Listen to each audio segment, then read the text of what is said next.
Hello, it's Tracy Farquhar back again with this week's tarot reading. Today is April 28th, and today I set the intention to get some guidance about how we can best respond and cope with the turmoil that's going on around us in our country and the world.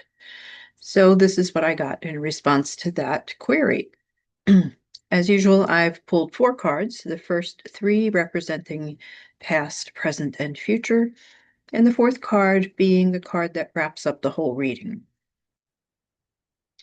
So the first card in the past position is the Ten of Pentacles, which looks like this in my deck. The deck I use is the Barbara Walker deck. And this card has come up upside down or reversed. So the Ten of Pentacles reminds us that everything is cyclical. In the tarot, the 10 is the highest number in the minor arcana.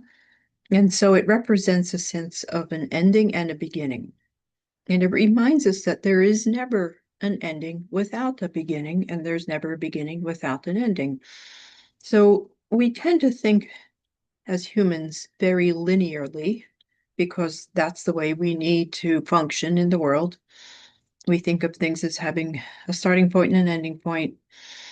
Uh, but really, when you look at nature and you look at how things develop, it's never that clear cut. So I think this card is coming up in the past to kind of remind you how this has been shown to you before in your life. You didn't just end something without beginning something else. And you never really started your life over again because you're always carrying with you all of the experiences and wisdom and learning that you have had throughout your life.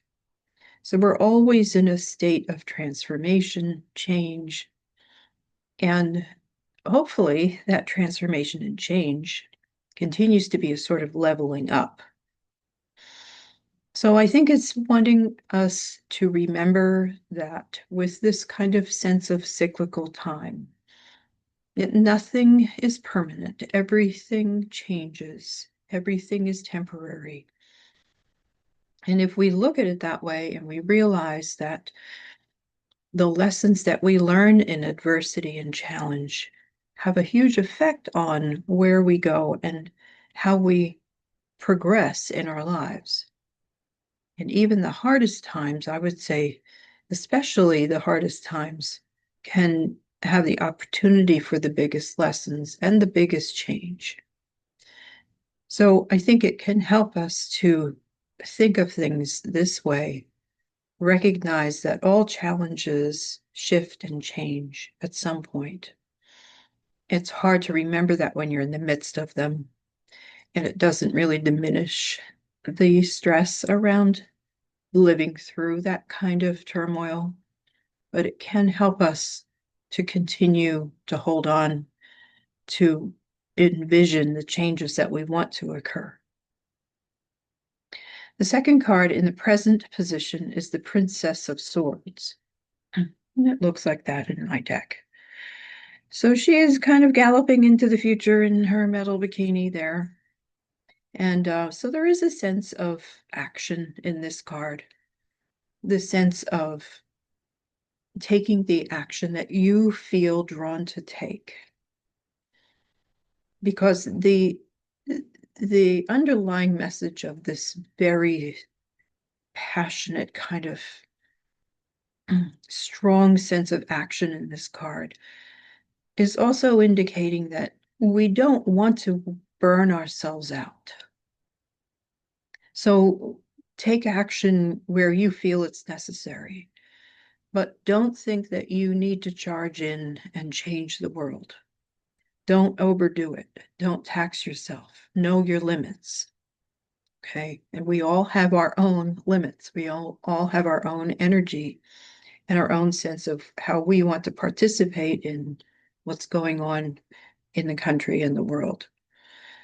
And if we think that the only right action is to really force ourselves into action, to really force something into being, we can continue to exhaust ourselves, drain our energy, and feel disappointed.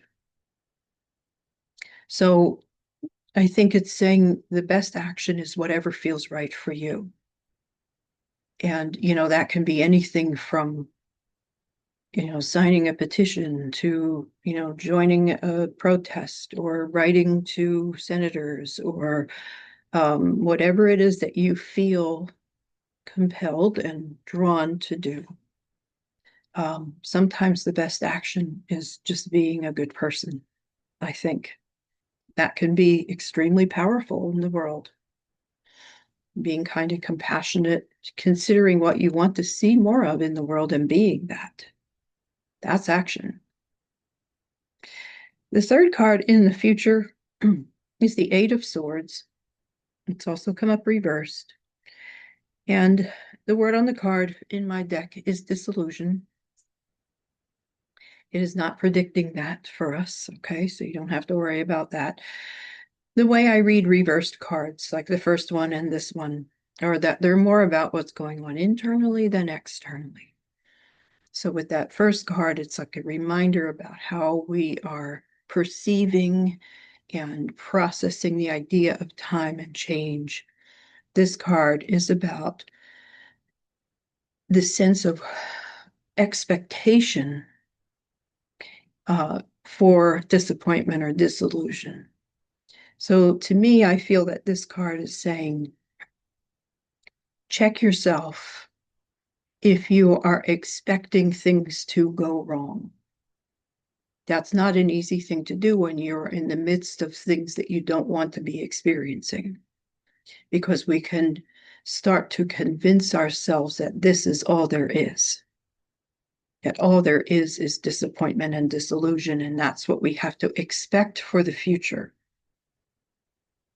But that limits our ability to take action. It limits our ability to envision something better, which is also taking action, to get a sense of what you want to have happen here. We can hold ourselves back from doing that if we just feel like we're going to be disappointed or disillusioned. So it's really important that, we acknowledge where we have already been disappointed, but also know, going back to that first card, that this is a cyclical nature of time that is going to change and shift inevitably, because everything always does. And if that's the case, what do you want that shift to lead to? What do you want to see in the future? And don't be afraid to put that out there. I see a world in which whatever it is that you would like to see, get a picture of it in your mind. Know that it's possible, even if you're not knowing how, and even if you're not seeing that progression being made right now. Understand that there are always things going on that we don't know about. And some of them are the really positive things, because, as the media goes, it shows us the worst things. That doesn't mean you should ignore them, but just know there's other stuff going on too. And we are seeing some of that too. We are seeing how some people are really standing up to the idea of what they would prefer to see in the world. And let even the smallest shreds of hope help you to envision what you want and recognize where you may be falling into this trap of only seeing the worst, only imagining the worst, only imagining things getting worse. Recognize again that middle card, the Princess of Swords, the action that we take can be about what we're envisioning, because that's powerful energy to put out there, what we're intending to create as a collective.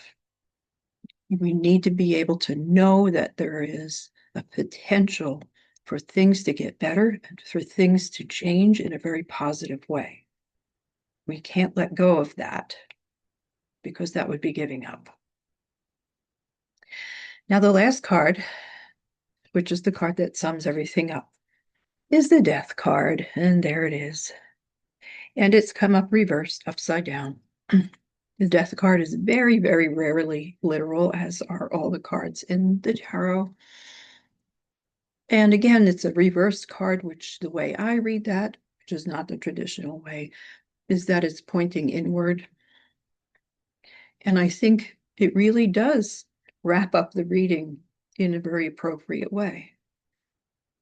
In other words, we've been looking at how our thoughts and our envision, the things that we envision, put energy into the world, and how powerful that is, and how that can be a really strong sense of action, and how things have the opportunity to change, which can all encourage us to see a brighter future.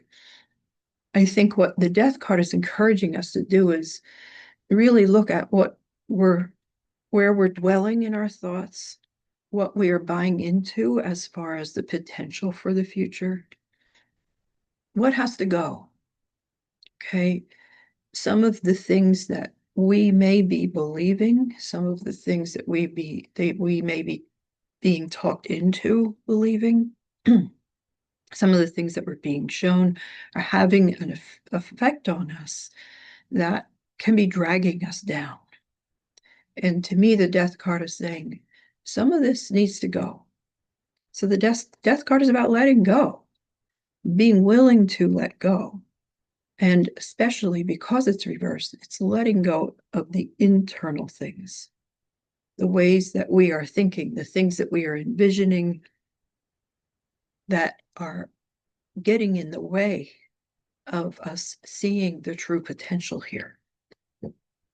So really look at and pay attention to where you are dwelling in your thoughts, what you are envisioning. We need to be concerned and we need to be aware, but we do not need to dwell in a place of doom and gloom and believe that that's all there is, because it is never all there is, even in the darkest times. So to me, this card is saying, notice what needs to die off in the way that you're thinking and believing. And we're not talking about the passing thought. We're all going to have those passing thoughts. We're all going to go into that place of worry. It's natural human tendency. But we want to catch ourselves before we kind of really tumble down into that abyss and believe that that's all there is, because that's putting the energy out there of almost accepting the worst. And we don't want to do that. We want to envision the best. We want to know that we can contribute to the best in whatever way, like came up with that second card, in whatever way we feel is necessary for us and what we can do and what our limitations are, and know that we can make a difference in what may seem like a small way, but the energy of the actions that you take and the energy of the thoughts that you dwell in and the energy of the things that you envision is very, very powerful. So by believing in that, you're letting some of the negativity die off. Again, it's not going to be gone forever because we're just human and we're going to have it sometimes, but we don't want to collapse under it. Okay. So the Death card, I think it also represents the idea of change. And that, again, like the first card said, everything changes, everything dies off. Nothing ever stays the same permanently. So what needs to go, both in yourself and what you see going on around you? Be part of the regeneration. Just like right now here in New Jersey, it's spring and everything is starting to grow and the leaves are coming out and the flowers are blooming. It wasn't like that a few months ago. So through the leaves that all fell in the fall and the dormant period in the winter is coming new growth. We have to believe that that's possible in all areas of our lives. So I hope that was helpful for you today. I'll be back again next week. If you are enjoying these videos, please consider checking me out on tracyfarquhar.com and like the video, share it, get the word out. Have a great week. See you next time. Bye.